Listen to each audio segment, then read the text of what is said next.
Daniel Carter had never been anywhere special in his life. He grew up in a small town in Ohio. He went to a normal school.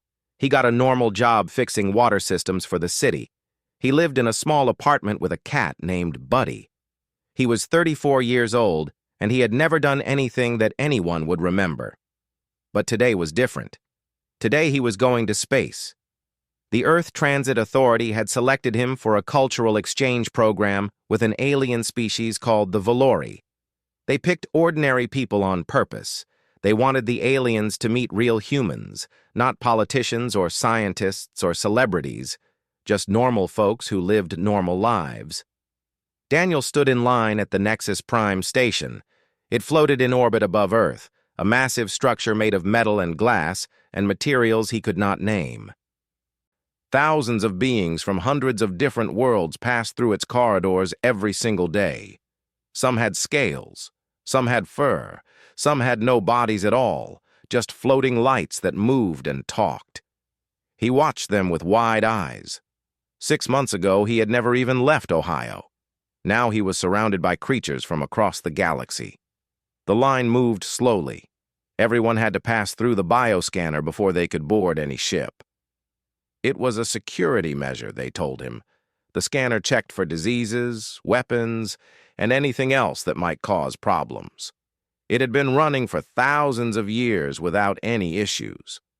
Daniel was not worried. He had nothing to hide. He was just a guy from Ohio who fixed pipes for a living.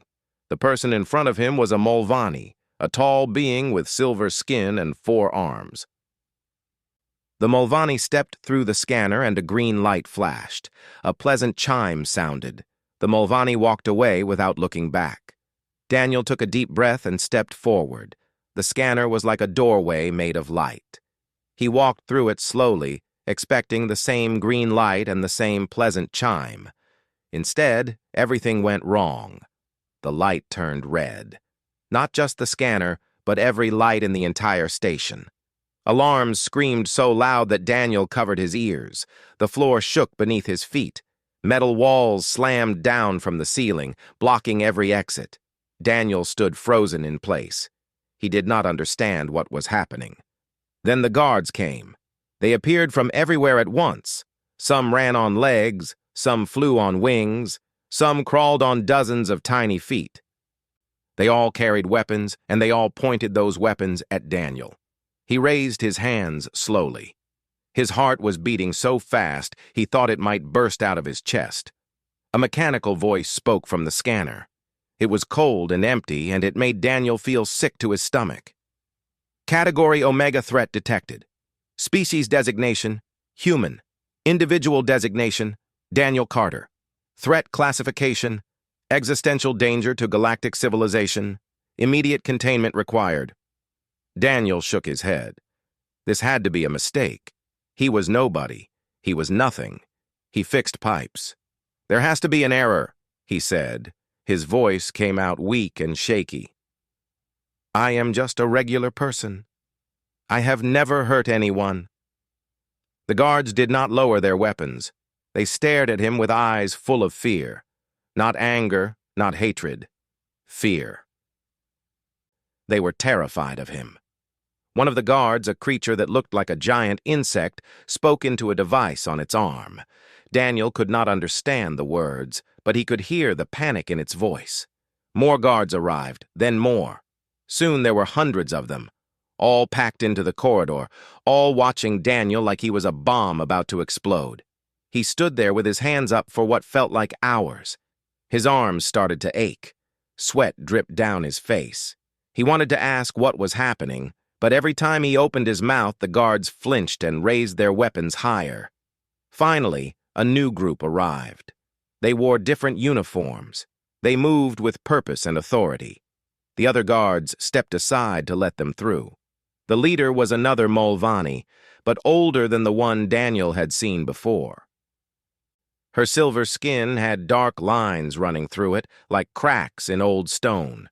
She carried no weapon, but somehow that made her more frightening, not less. She stopped a few feet away from Daniel and studied him. Her 4 arms were folded across her chest. Her eyes never blinked. "You are Daniel Carter," she said. It was not a question.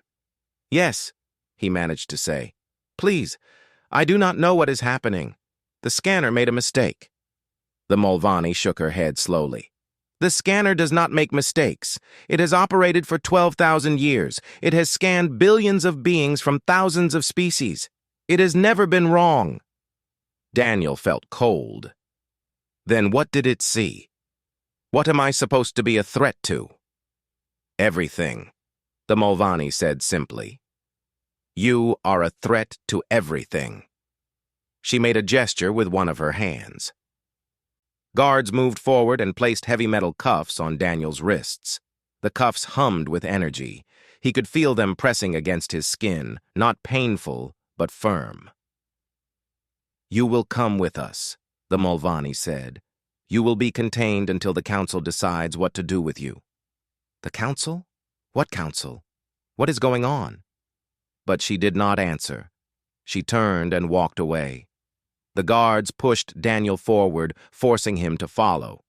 As they marched him through the station, Daniel saw faces watching from behind windows and doorways. Aliens of every shape and size, all staring at him with the same expression. Fear. Pure, simple fear. The cell they put Daniel in was like nothing he had ever seen. The walls were made of some kind of dark metal that seemed to absorb light. Energy fields hummed around him on all sides, glowing faint blue in the darkness. There was no bed, no chair, no window, just a small platform in the center where he was forced to stand. Guards watched him from outside the energy fields. They rotated every hour, never taking their eyes off him. Different species, different sizes, different weapons. But they all had the same look on their faces. Fear mixed with hate. Daniel had been standing there for 2 days. They gave him water through a small opening in the field. They gave him food that tasted like nothing. They did not let him sleep. Every time his eyes started to close, a loud noise would blast through the cell and wake him up. He was so tired he could barely think. His legs shook from standing so long. His throat was dry even though he kept drinking water. On the 3rd day, the old Mulvaney came back. Her name was Kethra. She was some kind of ambassador, though Daniel was not sure what that meant out here in space. She stood outside his cell with her 4 arms folded, watching him with those eyes that never blinked. "You look terrible," she said. Daniel almost laughed. "I have been standing for 3 days. I have not slept. I do not know why I am here or what I did wrong." "You did nothing wrong?" Kethra said. "That is not why you are here." "Then why?" Kethra was quiet for a long moment. Then she made a gesture, and the energy field flickered. A small platform rose from the floor, just big enough for Daniel to sit on. He collapsed onto it with a groan of relief. "I will explain," Kethra said. "But you must understand that what I tell you is very serious. It is not a joke. It is not a mistake. It is the truth." Daniel nodded. He was too tired to argue. "The bioscanner that you walked through has existed for 12,000 years, Kethra began. "It was built by a species called the Architects. They are long gone now, but their technology remains. The scanner is the most advanced piece of equipment in the galaxy." "Okay," Daniel said slowly. "What does it do exactly?" "It measures threat potential. Not what you have done, but what you could do. What you might become. It looks at your body, your mind, your genes, your history. It calculates every possible future and determines how dangerous you could be." Daniel frowned. "That sounds impossible." "Many things that seem impossible are simply beyond your understanding." Kethra moved closer to the energy field. "Every species in the galaxy has been scanned. When my people, the Mulvaney, first achieved space travel, we were scanned. We registered as a level 2 threat. That is very low. We are a peaceful species." "And me?" Kethra paused. "The highest threat level ever recorded was 8. A species called the Drathari." They conquered half the galaxy before they destroyed themselves in a civil war. Level 8 was considered the maximum possible. What did I register? You broke the scale, Kethra said quietly. The scanner could not give you a number. It simply said infinite. Then it classified you as an existential threat to all life in the galaxy. Daniel stared at her. His tired brain struggled to process what she was saying. That is crazy, he said finally. I am nobody. I fix water pipes. I watch television. I play with my cat. How can I be a threat to the entire galaxy? Because you are human, Kethra said. She pulled out a small device and pressed a button. A screen of light appeared in the air, showing images and symbols that Daniel did not understand. We have studied your species since you first achieved space travel, Kethra explained. At first we thought you were unremarkable, a young species from a small planet in a quiet part of the galaxy. Nothing special. And now? Now we are terrified. Kethra pointed at the images on the screen. Your planet has tried to kill you 5 times. Giant rocks from space, ice ages, massive volcanoes. Each time your species should have died. Each time you survived. Lots of species survive, Daniel said. No, they do not. Kethra shook her head. Most species evolve in safe environments, stable climates, few predators, abundant food. They grow strong and smart, but they have limits, natural limits that keep them in check. She looked at Daniel with something like wonder in her eyes. Your species evolved in chaos. Your planet is a death trap.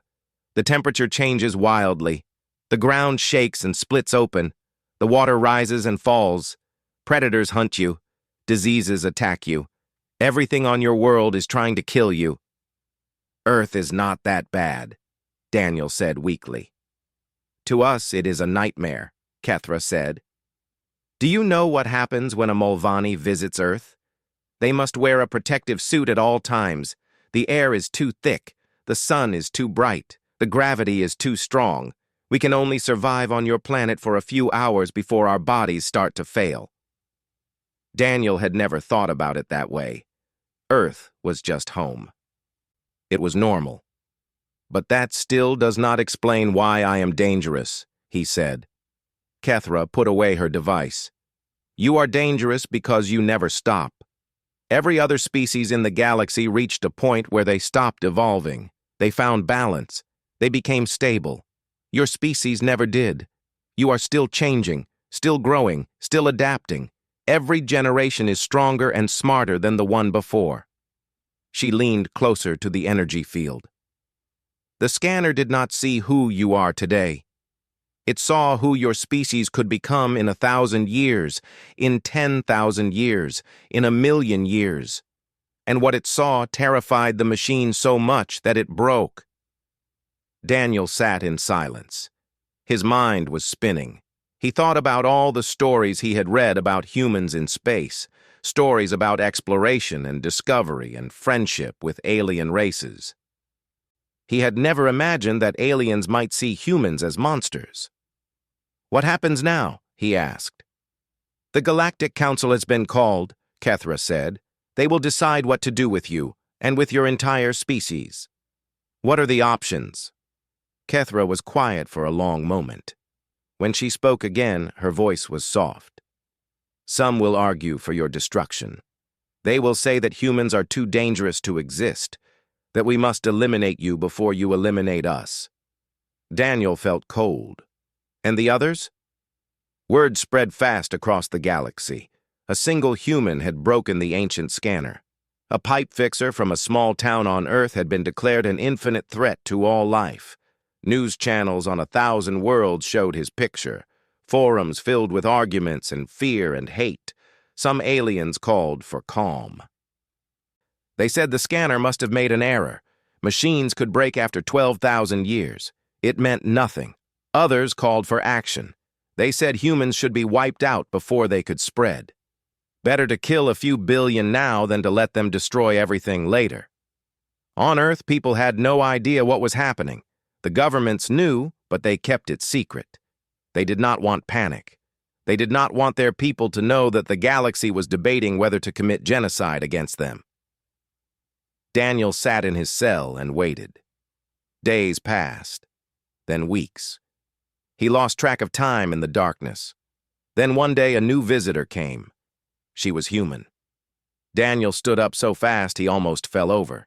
He had not seen another human face in what felt like forever. The woman was about his age, with short black hair and tired eyes. She wore a white coat with strange symbols on it. "Hello, Daniel," she said. "My name is Laura Kim. I am a xenobiologist. I study alien life." "You are human," Daniel said. His voice cracked. "You are actually human." "I am." Laura smiled, but it was a sad smile. "I have been working on this station for 3 years. I was the only human here until you arrived. Do you know what is happening? Do you know why they think I am dangerous?" Laura nodded. She looked around at the guards watching them, then moved closer to the energy field. When she spoke, her voice was quiet. "I have been studying the scanner data," she said. "I think I understand what it saw, but you need to hear this from the beginning." Daniel sat back down on his platform. "Tell me everything." Laura pulled out a small tablet and began showing him images. When the architects built the scanner, they wanted to measure one thing above all else. Not strength, not intelligence, not technology. They wanted to measure adaptability. Adaptability? The ability to change, to evolve, to overcome problems that should be impossible to overcome. Laura pointed at a chart on her screen. Most species in the galaxy are specialists. They evolved to do one thing very well. The Mulvanni are perfect diplomats. The Valori are perfect builders. The Krath are perfect warriors. But they can only do those things. When faced with something new, something outside their specialty, they struggle. And humans? Humans are generalists. Laura's eyes lit up as she spoke. We are not the best at anything, but we are good at everything. We can adapt to any situation. We can learn any skill. We can survive anywhere. She showed him more images. Humans climbing mountains, humans swimming in oceans, humans walking through deserts, humans living in frozen wastelands. "No other species in the galaxy has this range," Laura said. "The Mulvanni can only live in a narrow temperature band. The Valori need specific humidity levels. The Krath cannot survive without certain minerals in their food. But humans, we can live anywhere. We can eat anything. We can do anything." Daniel shook his head. "That still does not explain why I am a threat. It does when you combine it with something else." Laura leaned closer. "Humans do not just adapt. We improve. Every single generation we get better, stronger, smarter, more capable, and we do it faster than any other species." She pulled up another chart. This one showed growth curves for different species. Most of them were flat lines or gentle slopes. The human line shot upward like a rocket. "The Mulvanni have been space travelers for 50,000 years, Laura said. "In that time, their technology has improved by maybe 20%. Humans have been in space for less than 200 years. In that time, our technology has improved by over 500%. "So we learn fast," Daniel said. "Is that really so dangerous?" "It is when you project it forward." Laura's face grew serious. "The scanner does not just look at the present. It calculates the future. It looks at how a species grows, and it predicts where they will be in 1,000 years, 10,000 years, 1,000,000 years." "What did it see for humans?" Laura was quiet for a moment. Then she spoke slowly, choosing her words carefully. "It saw a species that never stops, a species that cannot be contained, a species that will spread across the galaxy and beyond, a species that will grow until nothing can challenge it." She met his eyes. "The scanner saw the end of galactic civilization as it exists today, not through war, not through conquest, simply through change. Humans will change everything they touch. We will remake the galaxy in our image, not because we are evil, but because that is what we do. We adapt, we improve, we grow. Daniel sat in silence. He thought about his own life, about all the times he had faced problems and found solutions, about all the times he had failed and tried again, about all the times he had refused to give up. Was that really so dangerous? "There is something else," Laura said. "Something the scanner picked up that no one wants to talk about." "What?" "Compassion." Laura smiled again, and this time it was a real smile. "Humans are not just dangerous because we are strong. We are dangerous because we care, we help others, we protect the weak, we fight against injustice. When we see something wrong, we try to fix it." "How is that dangerous?" "Because the galaxy is full of injustice," Laura said. "There are species being enslaved right now, species being exploited, species suffering under cruel rulers. The galaxy has accepted this for thousands of years. They call it balance. They call it the natural order." She leaned so close that her face was almost touching the energy field. "But humans do not accept the natural order. We change it. We tear down systems that hurt people. We build new systems that help everyone, and that terrifies the powers that rule this galaxy." Daniel understood now. He was not dangerous because he might destroy the galaxy. He was dangerous because he might change it. And change was the one thing the galaxy feared most. "What can I do?" he asked. "How can I show them that we are not a threat?" The council chamber was the largest room Daniel had ever seen. It stretched so far in every direction that he could not see the walls. Floating platforms filled the air, each one holding representatives from a different species. Thousands of aliens watched as guards marched Daniel to a small platform in the center. Energy chains bound his wrists and ankles. A collar around his neck could kill him with a single command. They were taking no chances with the most dangerous being in the galaxy.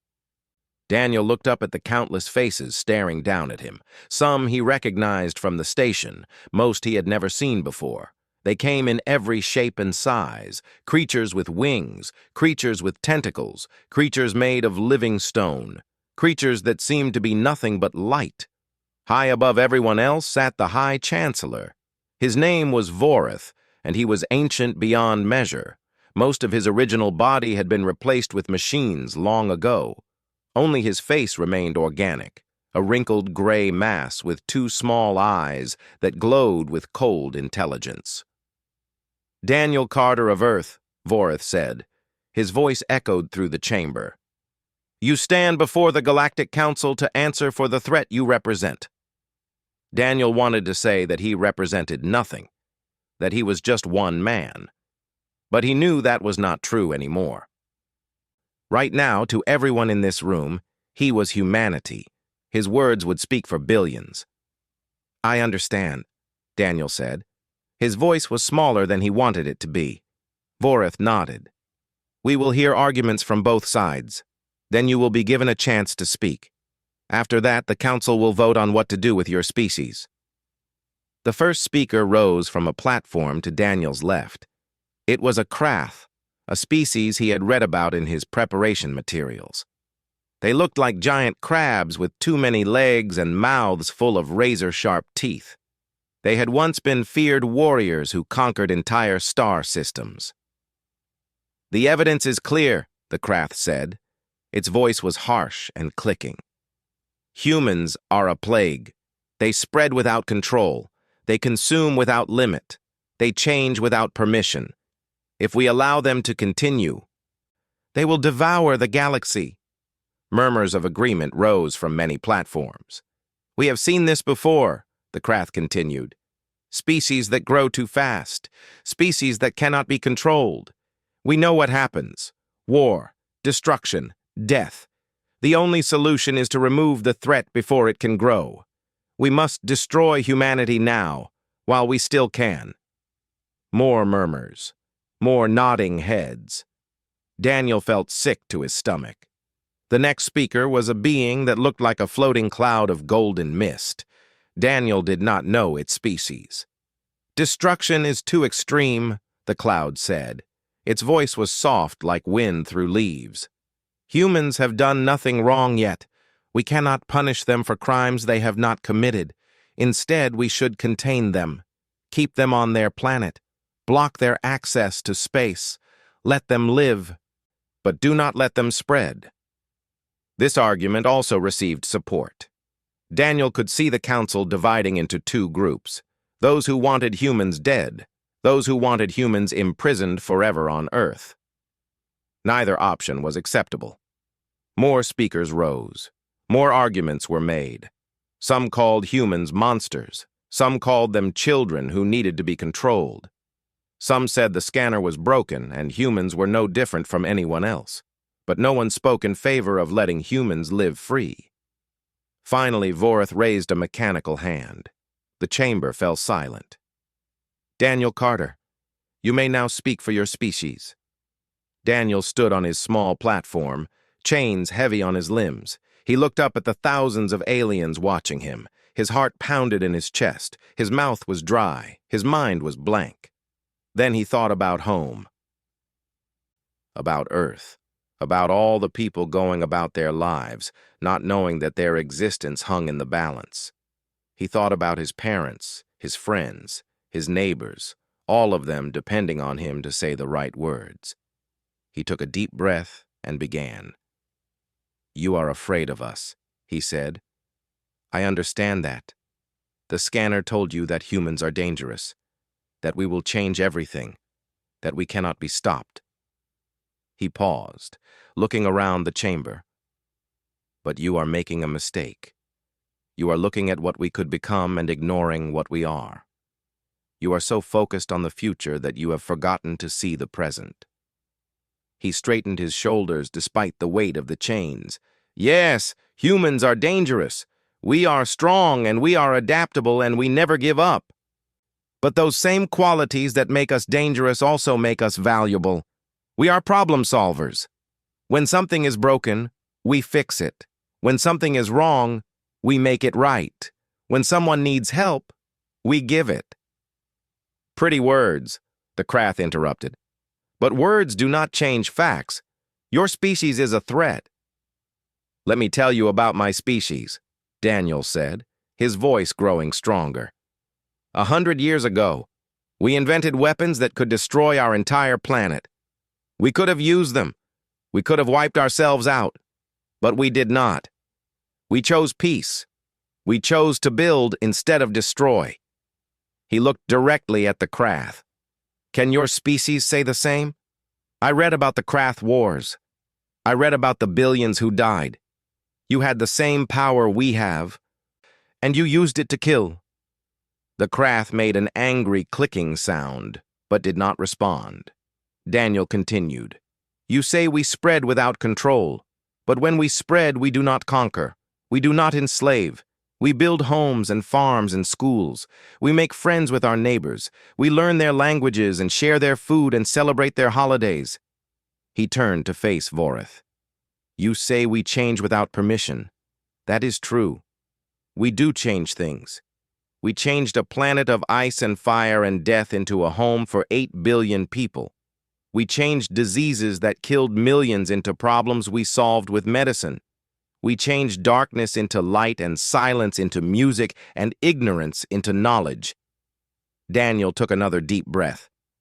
"The scanner saw our potential. It saw that we could grow until nothing can stop us. But it did not see what we would do with that power. It cannot see our hearts. It cannot see our choices." He looked around the chamber one more time. "You can destroy us. You have the power. We cannot stop you." But 7 days passed after Daniel spoke to the council. 7 days of waiting in his dark cell. 7 days of not knowing if he would live or die, if his species would live or die. Laura came to visit him twice. She brought news from the outside. The council was arguing day and night. Some wanted to destroy humanity. Some wanted to imprison them. Some, for the first time, were suggesting a third option. "Your speech changed things," Laura told him. "It made them think. It made them question what they thought they knew about us. But Daniel could not feel hopeful. The fate of 8 billion people rested on the votes of aliens who had feared humans for generations. A single speech could not erase that fear. On the morning of the 8th day, the guards came to his cell. They did not put chains on him this time. They did not point weapons at him. They simply gestured for him to follow. Daniel walked through corridors he had never seen before. These were not the dark halls that led to his cell. These were bright and clean, filled with windows that looked out at the stars. Aliens passed by and looked at him with curiosity instead of fear. Something had changed. The guards led him to a small room with a single chair facing a large window. Outside the window, he could see Earth, blue and green and white, spinning slowly in the darkness of space. His home, his people, everything he was fighting for. He sat down and waited. A few minutes later, the door opened and High Chancellor Voreth entered. The ancient being moved slowly, his mechanical body clicking and whirring with each step. He sat down in a chair across from Daniel. For a long moment, neither of them spoke. They just looked at each other. "The Council has reached a decision," Voreth finally said. Daniel nodded. His throat was too tight to speak. "It was not unanimous. It was not even close to unanimous. Many still believe that your species should be destroyed. Many believe you should be contained forever." Voreth paused, but they did not have enough votes. Daniel felt a spark of hope in his chest. He was afraid to let it grow. "What was the decision?" he managed to ask. Voreth turned to look out the window at Earth. "Your speech made us think about something we had forgotten," the old being said. "For 12,000 years, we have used the scanner to judge species. We have measured their threat and acted accordingly. But we never stopped to ask if threat was the only thing that mattered." He turned back to Daniel. "You are dangerous. That has not changed. The scanner was not wrong about your potential. But potential is not destiny. What you could become is not the same as what you will become." Voreth leaned forward slightly. "The Council has decided to take a risk. Humanity will not be destroyed. Humanity will not be contained. Instead, you will be integrated more fully into galactic society." Daniel blinked. He was not sure he had heard correctly. "Integrated? You mean we can travel freely? We can trade with other species? We can be part of the galaxy?" "More than that." Voreth stood up and walked to the window. "You will be given access to knowledge and technology that has been restricted from younger species. You will be taught by our greatest teachers. You will learn things that took other species millions of years to discover." "Why?" Daniel asked. "Why would you do that? If we are so dangerous, why give us more power?" Voreth made a sound that might have been a laugh. "Because you were right, Daniel Carter. The universe is vast and old and full of dangers. Some of those dangers are already coming. Threats that we cannot face alone. We need allies. We need species that can adapt and grow and never give up." He turned to face Daniel. "We need humans." Daniel stood up slowly. His legs were shaking, but not from fear this time. "What about the ones who voted against us? The ones who still want us dead?" "They will watch," Voreth said. "They will wait. If humanity proves them right, if you become the threat they fear, they will act.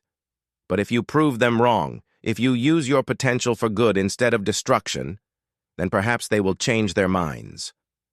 And if we fail?" Voreth's old eyes looked tired. "Then we will all fail together. That is what it means to be part of a civilization. We rise together or we fall together." The door opened again and Laura walked in. Her eyes were red like she had been crying, but she was smiling. "We did it," she said. "We actually did it." Daniel crossed the room and hugged her. He did not know what else to do. Tears ran down his face and he did not try to stop them. "Thank you," he said to Voreth over Laura's shoulder. "Thank you for giving us a chance." Voreth nodded slowly. Do not thank me yet, Daniel Carter. The hard part is still ahead. You must prove that the most dangerous species in the galaxy can also be the most valuable. That is not a small task. I know, Daniel said. He stepped back from Laura and wiped his eyes. But that is what humans do. We face impossible tasks and we find a way. Yes, Vorith said. That is exactly what we are counting on.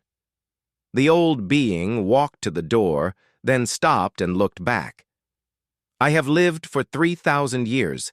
I have seen species rise and fall. I have watched civilizations crumble to dust. But I have never seen anything quite like you humans. I do not know if you will save the galaxy or destroy it. But I know you will change it. He made a strange gesture with his mechanical hand. It took Daniel a moment to realize it was some kind of salute. Welcome to the galactic community, Daniel Carter. We have much to learn from each other. Then he was gone. Daniel turned back to the window. Earth hung in the darkness, beautiful and fragile and full of people who had no idea how close they had come to extinction. What happens now? He asked Laura. Now we go home, she said. We tell people what happened.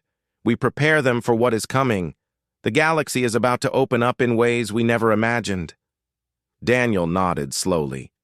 3 weeks ago, he had been a nobody from Ohio, a pipe fixer with a cat and a small apartment. Now he was the man who had spoken for all of humanity. The man who had convinced a terrified galaxy to give his species a chance. He had walked through a scanner and been declared a threat to everything, but he had also proven that being dangerous and being good were not opposite things. That strength could be used to help instead of hurt, that the future was not written yet. The hard part was still ahead. Humanity would have to prove itself every single day. They would have to show the galaxy that they deserved the chance they had been given. But Daniel was not worried. He had seen what humans could do when they worked together. He had seen the best of his species, even in the darkest moments. The scanner had measured their potential and found it infinite. Now they had the chance to show what infinite potential really meant. Not destruction, not conquest, but growth, learning, helping, building a future that was better than the past. Daniel put his hand on the window and looked down at his home world. We will not let you down, he said quietly. We will prove them all wrong. And somewhere deep in his heart, he knew that they would, because that is what humans do. They never give up. If you destroy us, you will be destroying the one species in this galaxy that might be able to help you face whatever comes next. The universe is vast and old and full of dangers we have not yet imagined. When those dangers come, would you rather face them alone?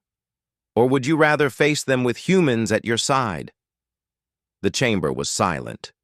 Every eye was on Daniel. Give us a chance, he said, not because we are weak, not because we are harmless. Give us a chance because we are strong. And we choose to use that strength to help instead of hurt. Give us a chance to prove that the most dangerous species in the galaxy can also be the most valuable. He bowed his head. That is all I have to say. The silence stretched on for a long moment. Then Vorith spoke. The council will now deliberate. Daniel Carter will be returned to his cell until a decision is reached.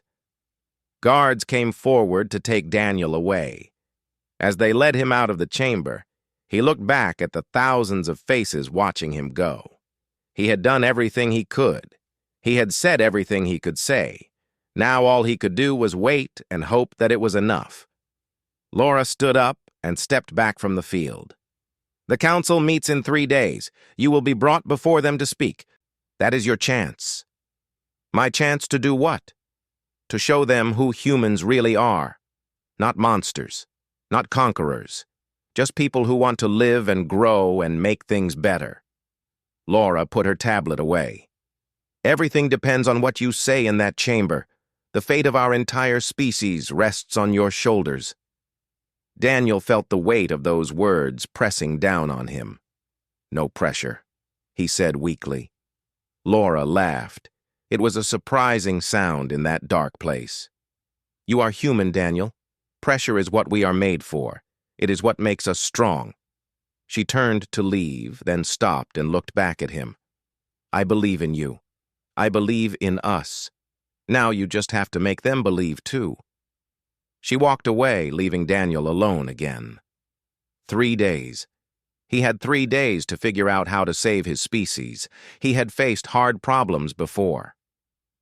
Broken pipes, angry customers, difficult repairs, but nothing like this.